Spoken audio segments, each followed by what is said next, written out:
What's good everyone? I hope all my American brethren is appreciating Black History Month, and I thought, like last year, I'll drop a video centered around black excellence. Which brings me to Swerve Strickland. This guy has been legit for a hot minute, and when he teamed with Keith Lee, everyone, including myself, said, why are these two not single stars? As good as it felt for these two to win the tag team titles, it also felt very anticlimactic and a bit out of place the way that they won it due to the Young Bucks being seemingly the only viable choice in the three-way tag match, but it helped with what became a fantastic heel turn and character for Swerve. Where some people said that Keith Lee should be coming out of this team as the breakout star, it's Swerve who's made the most of it. He not only put Lee on the shelf in kayfabe, making him look like a beast in the process, but eventually the rise of Swerve Strickland began. Fun fact, I once swerved when I drove and the police stopped me thinking that I might be intoxicated. So, don't swerve when you drive, kids, even if this man is swagger personified and makes it seem like fire. Anyway, I'm CM-GRUNT and let's try and break down why Swerve should be your next AEW World Champion. Okay, so let's go back in Swerve's career to look at the star he has become, and I'll try and keep it as cliff notey as possible, but apologies if I get any info incorrect. There's a comment section for a reason, guys. Anyway, he wrestled on the independents and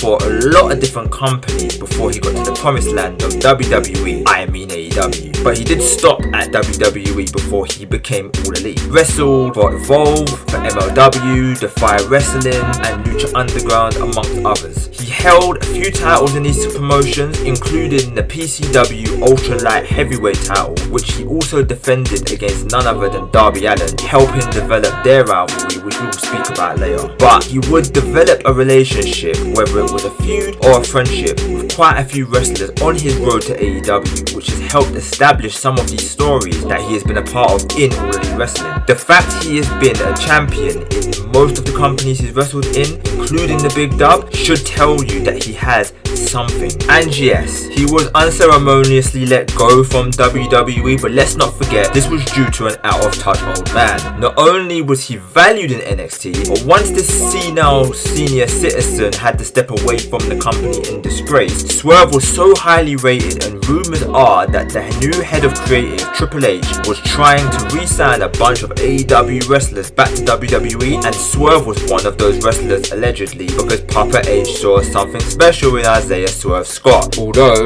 let's be honest, even Stevie Wonder could have seen something special in Swerve. Only Vince could look at Top Dollar in Hit Row and say, that's our breakout star, pal. Triple H wanted to make him the guy, but Vince saw differently and eventually let him and Hit Row go. Which sucks, because had he stayed in WWE and maybe not been called up to the main roster as soon as he was, he might have hung on to the North American title for a bit longer, or even become NXT champion. And seeing how SmackDown and the WWE landscape is today, he genuinely would have been as over as LA Knight right now, or a top heel like Drew McIntyre. He wrestled a few matches on the independents after leaving WWE and finally made his way over to the other top North American promotion, AEW. They made his signing seem like a big deal, and it was a surprise, but it still felt a little bit anticlimactic, but I still popped. He started out fine in AEW, but as time went on, he just felt like he was gonna be, at best, an upper mid-carder. Even in Swerve in Our Glory, at first, it just felt like he was treading waters, like it was just something to do, and just another tag team to add to the list of amazing, ever-growing, already established tag team division. And then they won the tag title. Unexpectedly, but it was still a title. Still felt a bit forced, and maybe not as legit, especially because there was rumors that the finish was even botched. And remember, at this time, the Young Bucks were the champs and still seen as one of the best teams in the division, which would eventually lead to another match with FTR. Then, a rivalry and a series of matches against the Acclaim was the start of the change that Swerve needed. Swerve has always been a good heel, and even though some people don't think that he is the best promo, don't believe the lie, he is a very good promo. He has always had the charisma and the swagger to make his character work seem flawless. He was starting to show heel tendencies during his feud with the Acclaimed, and these heel qualities were causing cracks in the team of Swerve and Lee, which was only really papered over by the fact that they were champions. So, once the Acclaimed had won the belts from them, and it became evident that Swerve was willing to do anything to win the titles back, Lee walked out on Swerve not willing to use the heel tactics. So when Swerve did the same thing and walked out on Keith Lee in in their match at Ring of Honor Final Battle, and a few weeks later he solidified his heel turn, attacking and injuring Keith Lee in a segment involving Rick Ross. Let's not forget that iconic line, "You a bitch,"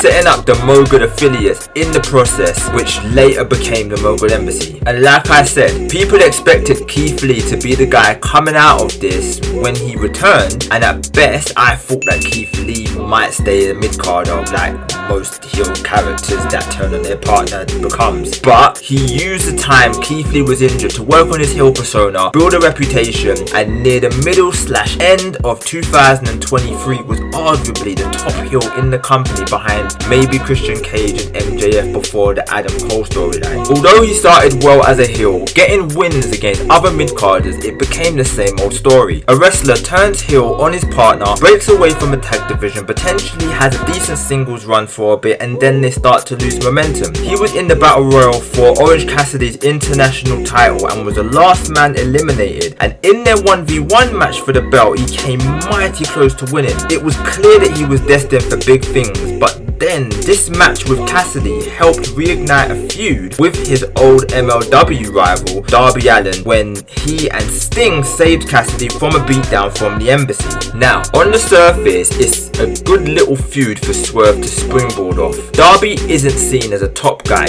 yet, but is viewed very highly in AEW and is an AEW original, so a feud with him should help, right? Problem is, Sting was involved, and as much as I love Sting, Sting doesn't lose. So even though Swerve and Darby traded wins, it always felt like one step forward, two steps back when Sting was there. Once again, came up short against Allin in a #1 contenders match for the TNT title, so it still seemed like he was being considered for title opportunities. Then they had their casket match at All In, and again you knew Sting and Darby were winning. Not only winning, but shutting the casket on Swerve. And just like that, the push, the promise, the potential to be a main eventer dead.